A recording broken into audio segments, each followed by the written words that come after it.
उत्तर प्रदेश के आजमगढ़ में बोले सीएम योगी आदित्यनाथ, हम समाज को टूटने नहीं देंगे। एक पेड़ मां के नाम कार्यक्रम में शिरकत किए मुख्यमंत्री योगी आदित्यनाथ 26 राजकीय विभागों एवं 25 करोड़ नागरिकों की सहभागिता से 9 जुलाई 2025 को 37 करोड़ प्लस पौधरोपण का कार्यक्रम किया गया। वहीं आजमगढ़ में गर्जा निरहुआ भोजपुरी बोलने वालों पर अत्याचार, हम उसके खिलाफ रहेंगे। आजमगढ़ जिले में बुधवार को सीएम योगी आदित्यनाथ पहुंचे। सीएम योगी आदित्यनाथ पहले जनसभा को संबोधित किया। मुख्यमंत्री योगी आदित्यनाथ बुधवार की दोपहर में आजमगढ़ पहुंचे। इस दौरान मंच पर भाजपा नेताओं ने उनका भव्य स्वागत किया। जनसभा में आए लोगों ने भी सीएम का अभिवादन किया।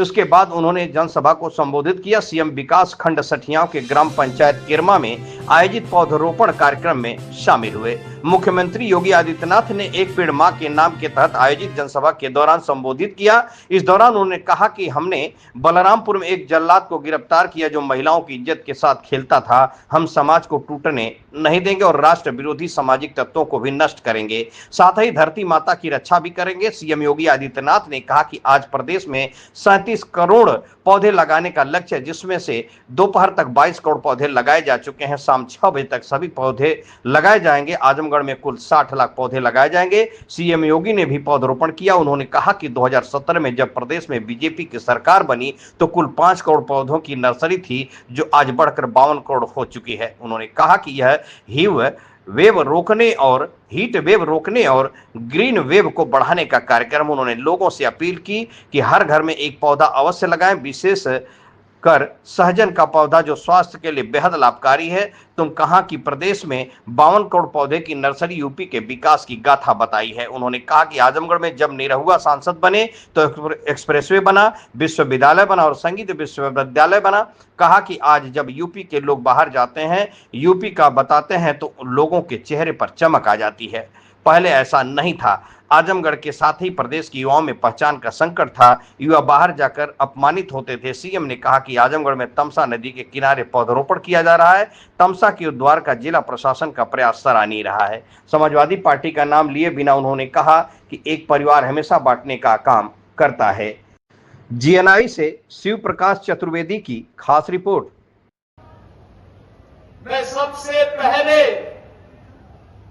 एक पेड़ मां के नाम देश के यशस्वी प्रधानमंत्री सिंह जी, विधान परिषद सदस्य श्री विक्रांत सिंह रिसो जी,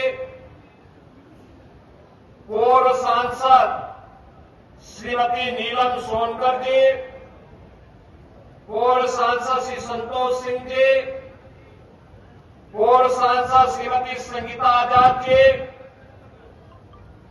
मुख्य सचिव उत्तर प्रदेश शासन श्री मनोज कुमार सिंह जी। बहन और भाइयों, हमने 5 करोड़ से 52 करोड़ तक की इस यात्रा को आगे बढ़ाया है। ये 5 करोड़ से 52 करोड़ की ये यात्रा नर्सरी की ही नहीं है, ये उत्तर प्रदेश के विकास की भी यात्रा है। उत्तर प्रदेश का विकास इसी रूप में आगे बढ़ रहा है। याद करिए, आपने बड़े बड़े लोगों को अपने यहां से चुनाव जिता करके भेजा होगा, लेकिन जब निरहुआ सांसद बनते हैं तभी एक्सप्रेसवे भी आता है, तभी विश्वविद्यालय भी आता है, महाराज सूर्यदेव के नाम पे विश्वविद्यालय भी आता है, तभी संगीत महाविद्यालय भी आता है, चारों ओर से सड़कों का जाल भी बिछता है। ये डबल इंजन की सरकार विकास में विश्वास करती है, विभाजन में नहीं। विभाजन में नहीं, ये विभाजन करने वाले लोग वे हैं, बहन और भाइयों, जिन्होंने विकास तो परिवार का किया, लेकिन जाति के नाम पर, क्षेत्र के नाम पर, भाषा के नाम पर बांटने का पाप भी किया है। बांटने का पाप भी किया है। आपने देखा होगा कैसे कैसे नमूनों को ये लोग पालते थे, कैसे कैसे नमूनों को पालते थे। आजमगढ़ के सामने पहचान का संकट आ खड़ा हुआ था, प्रदेश के युवाओं के सामने पहचान का संकट आ खड़ा हुआ था। यहां का नौजवान पहचान के लिए मोहताज था, अपमानित होता था। प्रदेश का नौजवान देश के अंदर कहीं जाएगा, देखने वाले के चेहरे पर चमक आ जाती है। उत्तर प्रदेश के नाम से एक चमक पैदा होती है। बहनों और भाइयों, ये परसेप्शन है उत्तर प्रदेश का, क्योंकि अब उत्तर प्रदेश विकास की रफ्तार में आगे बढ़ा है। और आपने देखा होगा अभी समाज विरोधी और राष्ट्र विरोधी कार्रवाई में लिप्त तत्वों के खिलाफ कैसे कार्रवाई हो रही है। कल बलरामपुर में आपने देखा होगा एक जल्लाद को हम लोगों ने वहां पे भी गिरफ्तार किया है।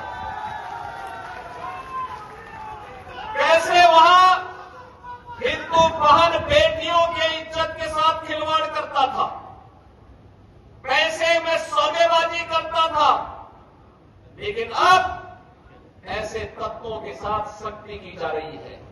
हम समाज को भी टूटने नहीं देंगे, राष्ट्र विरोधी और समाज विरोधी तत्वों को भी चकनाचूर करके रहेंगे और धरती माता के स्वास्थ्य की रक्षा भी करेंगे, मां की स्मृतियों को भी जीवंत बनाएंगे।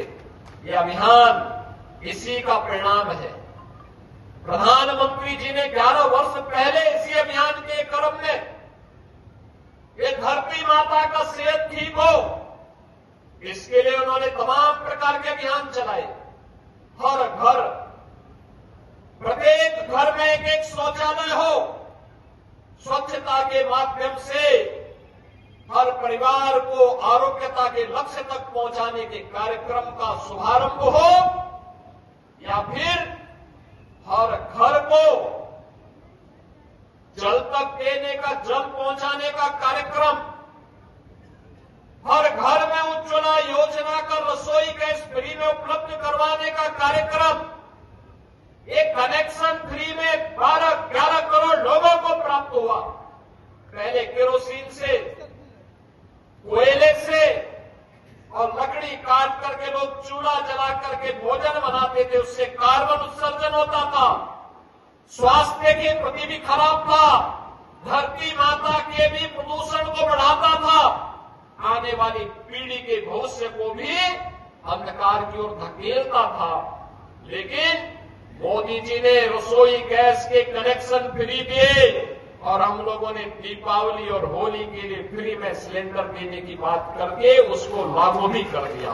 केवल देश की महत्वपूर्ण संस्थाएं नहीं, केवल भारत सरकार ही नहीं, बल्कि अंतर्राष्ट्रीय संस्थाएं भी स्वीकार कर रही है। उत्तर प्रदेश के अंदर वनाच्छादन बढ़ा है। पहले उत्तर प्रदेश के अंदर 17 के पहले 9% का मात्र वनाच्छादन रह गया था, आज ये बढ़कर के 10% पहुंच चुका है। और ये हर वर्ष अगर हम 35 से 36 करोड़ वृक्षारोपण के इस लक्ष्य को प्राप्त करते रहेंगे, कोई कारण नहीं, एक समय ऐसा आएगा जब जितनी आबादी भारत के उत्तर प्रदेश में रह रही है उतना वनाच्छादन हमारे पास होगा। यानी हीट वेव को ग्रीन वेव में बदलने का एक बृहद अभियान, और उस बृहद अभियान का हिस्सा आप सब बन रहे हैं। ये धरती माता के प्रति भी, उसकी सेहत को सुधारने के लिए भी हमारे द्वारा धरती माता के प्रति कृतज्ञता ज्ञापित करने का और मां की स्मृतियों को जीवंत बनाए रखने का भी एक कार्यक्रम है। मुझे याद है जब हम लोगों ने पहले दिन 2017 में वृक्षारोपण के कार्यक्रम के लिए बैठक ली, वन विभाग से जब मैंने पूछा था कितनी नर्सरी है, कुल मिलाकर के 5 करोड़ की नर्सरी भी नहीं थी। बहनों और भाइयों, इस वर्ष वन विभाग के पास विभिन्न विभागों के द्वारा और निजी क्षेत्र को मिलाकर के हमारे पास 52 करोड़ की नर्सरी पौधों की है, जिसमें पीपल भी है, पाकड़ भी है, बरगद भी है, नीम भी है, आम, देसी आम भी है और विभिन्न प्रजातियों की आम भी है, जामुन भी है, अर्जुन भी है, आंवला भी है, तमाम प्रकार की औषधीय वृक्ष भी है। और अभी तो आपने देखा होगा प्रधानमंत्री आवास योजना, मुख्यमंत्री आवास योजना और जीरो पॉवर्टी के अंतर्गत जिन 15 लाख गरीबों का चयन हुआ है, उन परिवारों के घर में अभी से सहजन का एक एक पौधा लगाने के कार्यक्रम का भी आज शुभारंभ हुआ है।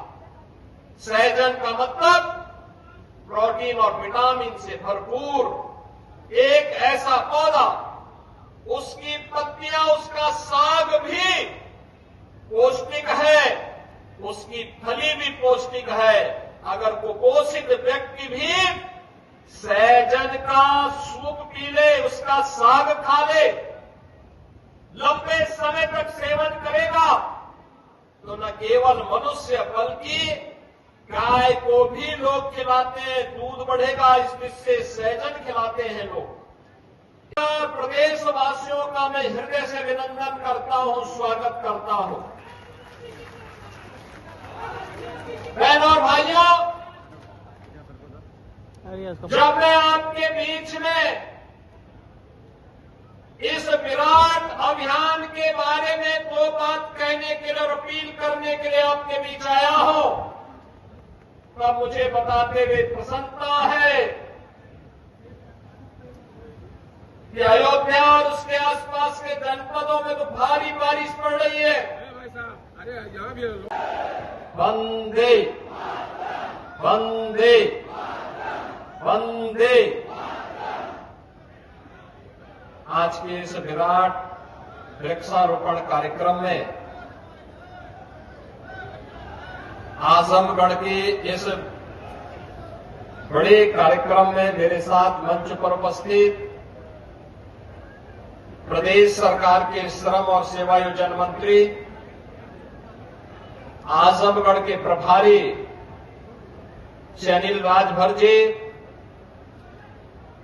पर्यावरण एवं वन विभाग के राज्य मंत्री श्री कृष्णपाल मलिक जी, भारतीय जनता पार्टी के क्षेत्रीय अध्यक्ष श्री सहजानंद राय जी, जिलाध्यक्ष श्री ध्रुव सिंह जी, जिलाध्यक्ष लालगंज श्री विनोद राजभर जी, आज के इस कार्यक्रम में उपस्थित विधान परिषद के नाम अब तक 22 करोड़ से अधिक वृक्षारोपण का लक्ष्य उत्तर प्रदेश के अंदर पूरा किया जा चुका है। बहनों और भाइयों, ये 22 करोड़ वृक्षारोपण का मतलब उत्तर प्रदेश के एक एक व्यक्ति के नाम पर एक उसके द्वारा लगाया गया पौधा अपनी मां के प्रति भी और धरती माता के प्रति हमारी कृतज्ञता को ज्ञापित करने का एक माध्यम बना है। याद करना हमारा वैदिक उद्भव से भी रहा है, माता भूमि पुत्रोहम पृथिव्या का। ये धरती हमारी माता है, हम इसके पुत्र हैं। ये धरती के साथ ये केवल जमीन का टुकड़ा नहीं, बल्कि आत्मीय भाव दुनिया के अंदर केवल और केवल भारत के अंदर देखने को मिलता है। हमारे ऋषि मुनियों ने इस प्रकार के संस्कारों के साथ हमें जोड़ा है। और धरती माता स्वस्थ है तो हम सब स्वस्थ हैं।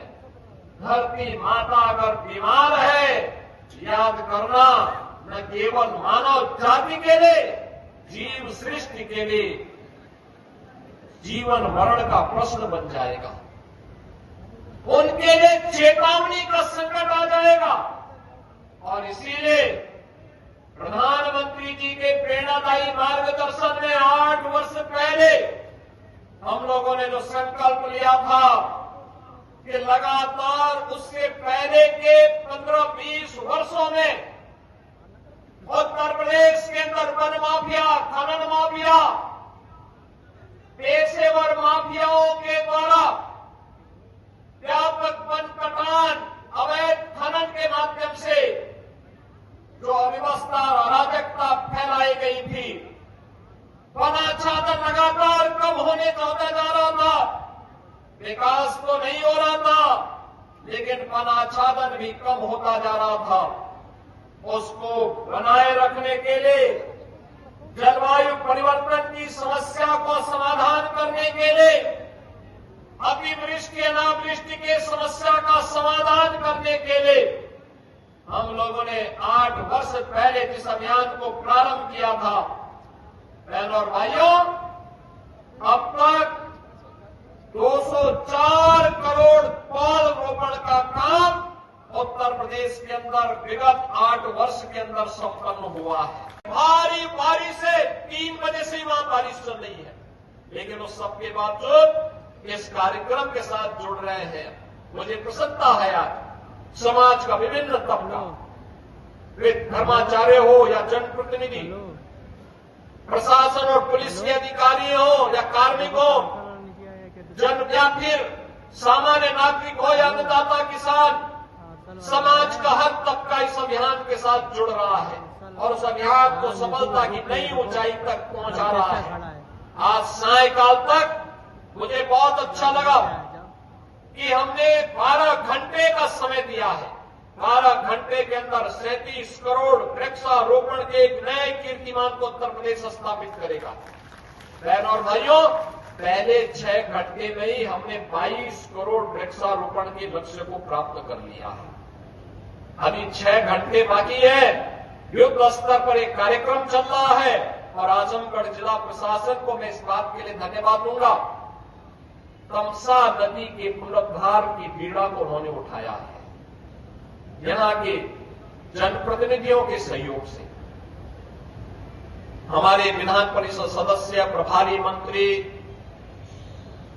यहां के प्रमुख ब्लॉक प्रमुखगण, प्रधानगण, क्षेत्र पंचायत समिति के सदस्यगण, अन्य तमाम समाज के मानिंदों के माध्यम से उन्होंने इस कार्यक्रम का बीड़ा अपने हाथों में लिया है। तमसा नदी पौराणिक नदी है, इसका अपना पौराणिक महत्व है। यहां पर जो आश्रम है उनका अपना पौराणिक महत्व है। उस पौराणिकता को साथ विरासत का संरक्षण करने का यह अभियान हमारा है और उस नदी के पुनरुद्धार के साथ साथ वृक्षारोपण कार्यक्रम के साथ उसको जोड़ने का एक कार्यक्रम अभिनंदनीय है, सराहनीय है। इस अभियान को और गति से आगे बढ़ाने की आवश्यकता है और मेरी आप सबसे अपील होगी कि 60 लाख पौधा अकेले आजमगढ़ जनपद आज लगा रहा है।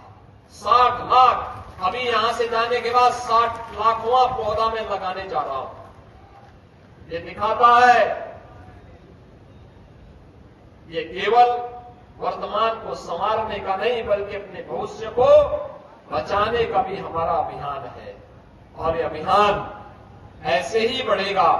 उत्तर प्रदेश आज जिस गति से विकास के पथ पर अग्रसर हुआ है, उस गति के साथ उत्तर प्रदेश अपने पर्यावरण और वनाच्छादन को भी आगे बढ़ा करके देश के अंदर एक बेहतरीन प्रदेश के रूप में आम जन की आशा और आकांक्षा के अनुरूप प्रधानमंत्री मोदी जी के विजन को ये विरासत भी है, विकास भी है, पर्यावरण का संरक्षण भी है, धरती माता के प्रति और अपनी माता के प्रति कृतज्ञता का भाव भी है। इस भाव के साथ हम इस अभियान को सफलता की नई ऊंचाई तक पहुंचाने का काम करेंगे।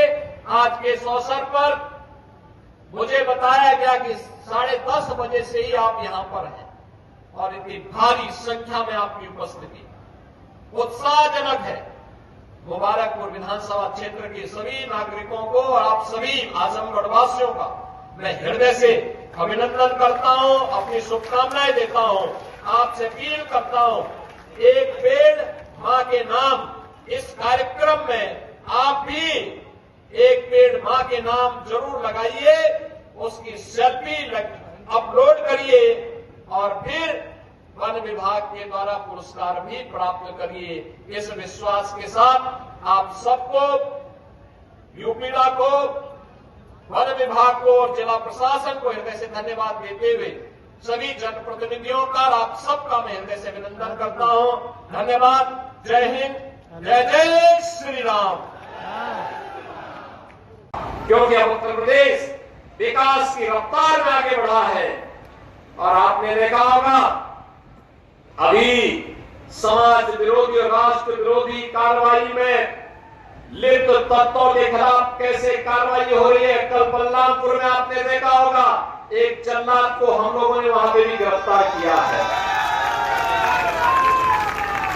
कैसे वहां हिंदू बहन बेटियों के इज्जत के साथ खिलवाड़ करता था, पैसे में सौदेबाजी करता था, लेकिन अब ऐसे तत्वों के साथ सख्ती की जा रही है।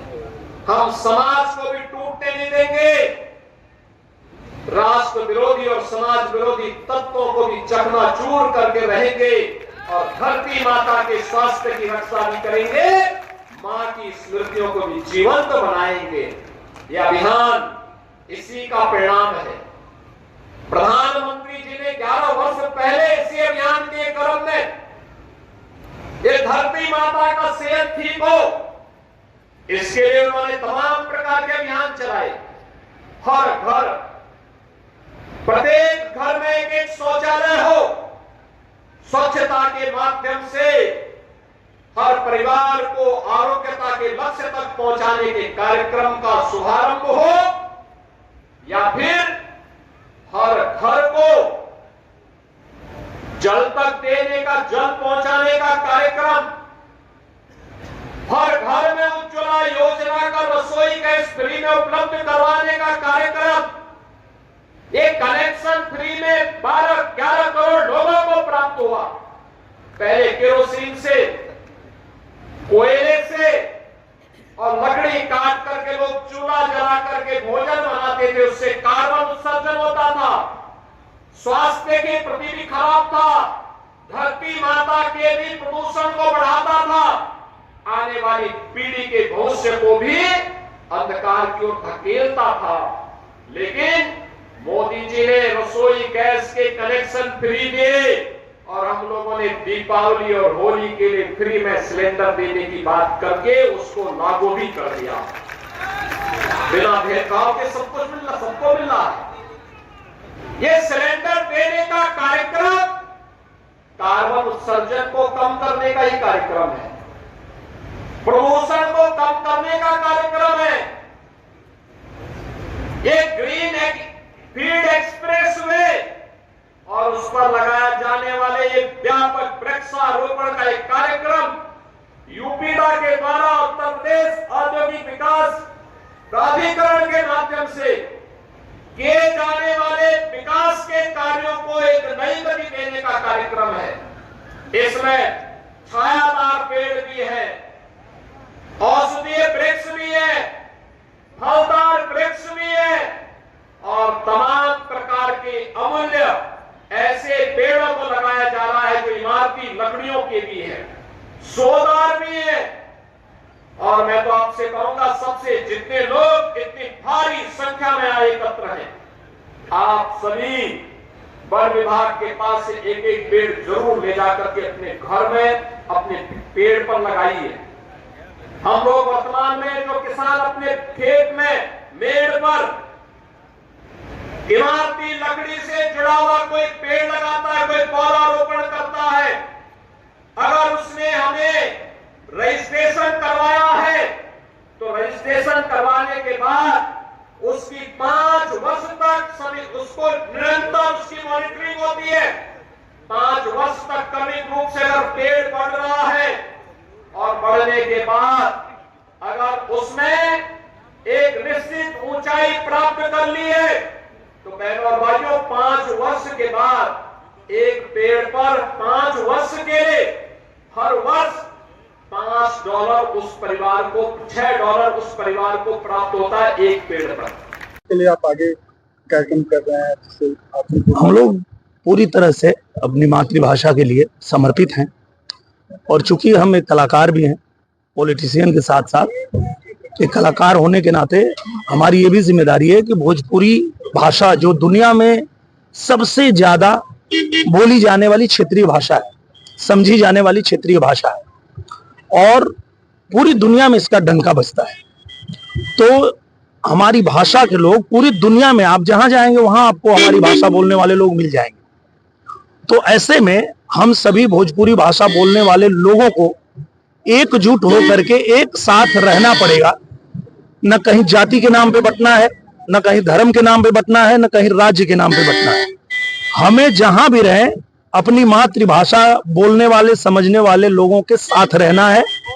नहीं तो जिस तरह से इस देश में साजिश चल रही है, जिस तरह से कहीं भाषा के नाम पे, कहीं राज्य के नाम पे लोग जो है प्रताड़ित कर रहे हैं, ऐसे लोगों का अगर विरोध नहीं किया गया तो इनका मन और बढ़ जाएगा, और इनका मन बढ़ेगा तो इन लोगों ने पहले भी ऐसे कांड किए थे। 2008 में आप लोगों ने देखा होगा कि 2008 में यही हमारे भोजपुरी भाषी और भी राज्यों से जाने वाले लोगों को उसी महाराष्ट्र में मारा पीटा गया था। अब ये फिर वही करने की कोशिश ये लोग कर रहे हैं। तो ऐसे में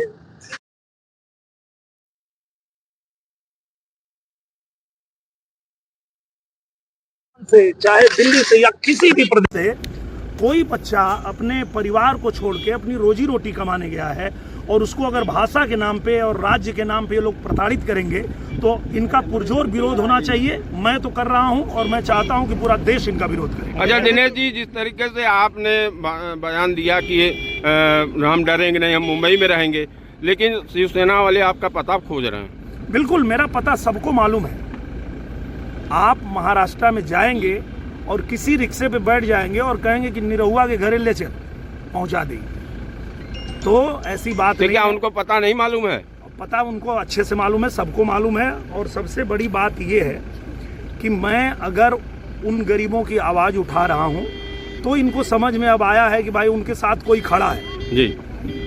पूरे देश को ये पता है कि वो ऐसे ही नहीं है, उनके साथ हम भी वहाँ खड़े हैं। हमारी भारतीय जनता पार्टी की एनडीए गठबंधन की वहाँ सरकार है, और वो दिन अलग था जब कांग्रेस की सरकार थी और हमारे लोगों को मारा पीटा गया था जी। अब मोदी जी की सरकार है, तुम्हारी गुंडई नहीं चलेगी, यही बताने की कोशिश कर रहा हूं मैं। अच्छा, ये राजनीति है या वोट की राजनीति है? ये देश हित में कितना सही है? ये पूरी तरह से देश को तोड़ने का काम कर रहे हैं ये लोग समाज को तोड़ने का काम कर रहे हैं। आप देखिए, मैं एक फिल्म बनाता हूँ, अभी मेरी फिल्म आई हमारा नाम बा कन्हैया, जो पूरे देश में रिलीज हुई है। उसमें काम करने वाला अलग अलग भाषा के लोग हैं, वो भोजपुरी बोलने वाले भी हैं, मराठी बोलने वाले भी हैं। आप ही के आजमगढ़ में शूटिंग हुई थी, बैंक मैनेजर का जो रोल करी है लड़की, वो मराठी लड़की है, मराठी बोलती है। उससे यहाँ कोई बोलता है कि तुम भोजपुरी बोलो? नहीं, हम तो भाईचारा वाले लोग हैं, हम आपके साथ मिल के काम करते हैं। किसी मराठी को अगर कोई दिक्कत है तो हम सहायता करते हैं, हम अपने साथ मिलजुल के उनके साथ काम करते हैं। पर इस तरह की गंदी राजनीति जो लोग कर रहे हैं उनको रोकना जरूरी है। अगर इनको नहीं रोका गया तो ये भाषा के नाम पे, राज्य के नाम पे इस देश को कमजोर करना चाहते हैं। सर, इन पे रोक संविधान के हिसाब से भोजपुरी भाषा को दबाया जा रहा है, क्या कहेंगे? मुझे लगता है कि मैंने जब सदन में मुझे बोलने का पहला अवसर मिला था तो मैंने पहला ही अपना भाषण यही रखा था कि भोजपुरी भाषा बोलने वाले पूरी दुनिया में लोग हैं, और देश के बाहर जब भोजपुरी को मान्यता मिल चुकी है तो देश में क्यों नहीं। तो इसकी मांग तो मैंने सदन में भी रखा था। भोजपुरी के बहुत से लोग कलाकार हैं, लेकिन स्पेशली उन्होंने आपको हाईलाइट करके कहा है आपको तरफ से, तो क्या कहेंगे इसके लिए? मैं ये कह रहा हूँ कि जो उनकी आवाज़ उठाएगा उन्हीं से वो लड़ेंगे ना। तो भाई, ये देश संविधान से चलेगा कि गुंडागर्दी से चलेगा? कानून व्यवस्था से ये देश चलेगा कि गुंडागर्दी से चलेगा? अपने भोजपुरी समाज के लिए क्या कहेंगे? मैं भोजपुरी समाज को सिर्फ एक ही बात कह रहा हूँ कि आप लोग एकजुट रहिए। अगर आपको ये लोग जाति के नाम पे बांट दिए, अगर ये लोग आपको राज्य के नाम पे बांट दिए, तो आप कमजोर हो जाएंगे। उसको लेकर राजनीति हो रही है। देखिए ना, मैं कोई गंदी राजनीति करता हूँ, ना मैं किसी गंदी राजनीति का समर्थन करता हूँ। मैं ये कहता हूँ कि देश में जोड़ने की राजनीति करो, तोड़ने की नहीं। देश में विकास की राजनीति करो। आज हमारा उत्तर प्रदेश कैसे चमक रहा है, आप देखो हमारे आगे उत्तर प्रदेश को। और कहीं भी तोड़ने की राजनीति नहीं होनी चाहिए। इस देश को आगे बढ़ा रहे हैं हमारे पूज्य प्रधानमंत्री नरेंद्र मोदी जी। पूरे दुनिया में भारत का डंका बज रहा है, उत्तर प्रदेश का डंका बज रहा है। इसको ऐसे ही आगे बढ़ाना है, इसको कमजोर नहीं होने देना। अच्छा, समाजवादी पार्टी ने अपना कार्यालय घर भी बना लिया। आपने कहा कि अखिलेश हुए फरार, लेकिन अब तो वो लोग कह रहे हैं कि निरहुआ हुए फरार, मेरा घर बन गया। ये लोग पहले कार्यालय खोले, कार्यालय में ताला लटका है। अब ये लोग कह रहे हैं घर बनाए, घर भी बना लिया, वहां भी ताला लटका है। यहाँ घर और कार्यालय बनाने से नहीं होगा, यहाँ रह के काम करना होगा। ताला तो लटका है, जाके देख लीजिए और दुनिया को दिखाइए कि खाली यहाँ ऑफिस खोलते हैं ताला लटक जाता है। लगातार आप आजमगढ़ का दौरा कर रहे हैं, क्या लगता है जब आप सांसद थे या धर्मेंद्र यादव जी सांसद, विकास की कड़ी कितनी बढ़ी है? जितना काम हम लोगों ने 2 साल में किया है ये 20 साल में नहीं कर पाएंगे। ये जनता को भी पता है, आजमगढ़ की जनता बहुत अच्छे से जानती है कि आजमगढ़ को कितने लंबे समय से मांग थी कि यहाँ महायोजना लागू है, कोई कर पाया? किया हो तो बता दीजिए। आजमगढ़ को महायोजना लागू किसी ने कराया तो हमने कराया। पूज्य महाराज जी से कह के आजमगढ़ में महायोजना भी लागू हुई, आजमगढ़ का रेलवे स्टेशन भी बन गया, आजमगढ़ का हवाई अड्डा भी बन गया। हमारे उत्तर प्रदेश में पूज्य महाराज जी ने उद्योग धंधे लगाने शुरू कर दिए। आपके बाल बच्चों के भविष्य के लिए उत्तर प्रदेश को उत्तम प्रदेश बनाया है पूज्य महाराज जी ने, तो धन्यवाद तो बनता है। आप सब जोरदार ताली से पूज्य महाराज जी का धन्यवाद दीजिए कि ऐसे पूज्य महाराज जी ने उत्तर प्रदेश को ऐसा बना दिया है कि कहीं भी जाता हूं बड़े गर्व से कहता हूं कि देवता भी आते जहां साधु के भेष में, देवता भी आते। यही उत्तर प्रदेश है, यही आजमगढ़ की धरती है। देवता भी आते जहां साधु के भेष में, आप भी पधारो कभी उत्तर प्रदेश में, आप भी तो आओ मेरे उत्तर प्रदेश में। क्यों? अवध में राम जन्मे, मथुरा में कान्हा, जहां जन्मी सीता मैया, धाम जहां जन्मी राधा मैया, धाम बरसाना। गए ना आप लोग मथुरा, अयोध्या, काशी? ये वो धरती है जो भगवान को भी जन्म लेना होता है तो इसी धरती पे जन्म लेते हैं।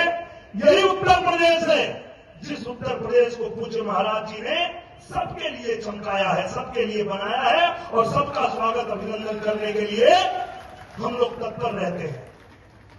तो इसीलिए मैं अब ज्यादा कुछ नहीं कहते हुए, पूज्य महाराज जी का आदेश था, 2 लाइन मैंने गा दिया, और अब पूज्य महाराज जी को हम लोग सुनेंगे। और आज जो उपलक्ष्य है, आज आजमगढ़ की धरती पे जैसे ही कुछ हुआ रिक्शा वाला, हुआ रिक्शा वाला,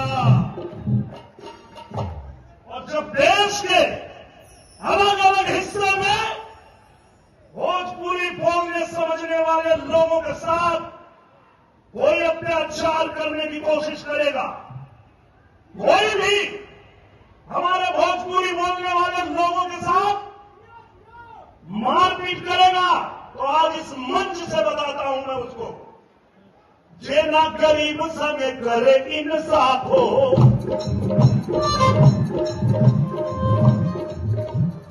ए भैया रही ले हम करे खिलाफ हो। आपको पता है आजमगढ़ में मुझे चुनाव लड़ने की जरूरत क्यों पड़ी? क्योंकि यही परिवारवादी वाले लोग जो आजमगढ़ में आकर के और यहां नौटंकी करते हैं कि हम यहां पीडीए बना रहे हैं। पीडीए का फुल फॉर्म मालूम है आप लोगों को? पारिवारिक डकैत अलायंस, जो पूर्वांचल को हमेशा नेग्लेक्ट किए, पूर्वांचल के लिए कभी कुछ किया नहीं। आज पूज्य योगी आदित्यनाथ महाराज जी के शासनकाल में पूरा उत्तर प्रदेश तो उत्तम प्रदेश बन ही रहा है। मेरा उत्तर प्रदेश नंबर 1 राज्य तो बन ही रहा है, साथ में मेरा आजमगढ़ भी चमक रहा है, मेरा पूर्वांचल भी चमक रहा है। पूर्वांचल एक्सप्रेसवे से आजमगढ़ को जोड़ के आज पूज्य महाराज जी ने पूर्वांचल का भाग्य बदल दिया है। हर क्षेत्र में, शिक्षा के क्षेत्र में देख लीजिए, चाहे आप कनेक्टिविटी देख लीजिए, और अब तो पूज्य महाराज जी ने उत्तर प्रदेश को रोजगार का हब भी बना दिया है। अवसर में हम पौधा देकर ही सम्मानित करेंगे श्री अमरजीत।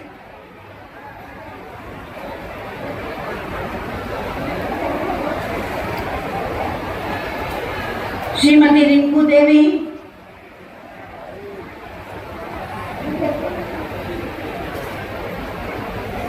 श्रीमती सोनमती देवी,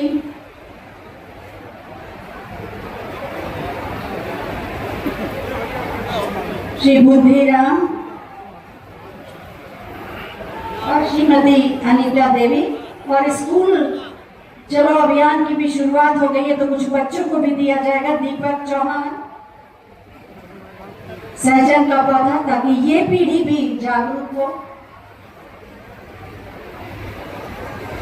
कक्षा 7 के छात्र हैं। चॉकलेट और पौधा श्वेता मौर्य, कक्षा 8 की छात्रा। अगर आप ताली बजाते रहेंगे तो बच्चों का उत्साह बढ़ेगा। सकीना बदर, कक्षा 8 की छात्रा, चॉकलेट और पौधा।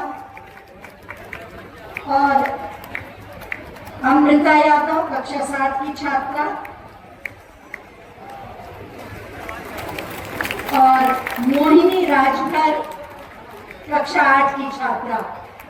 जोरदार तालियां बजाते जरा इस आंदोलन के लिए। बहुत बहुत धन्यवाद।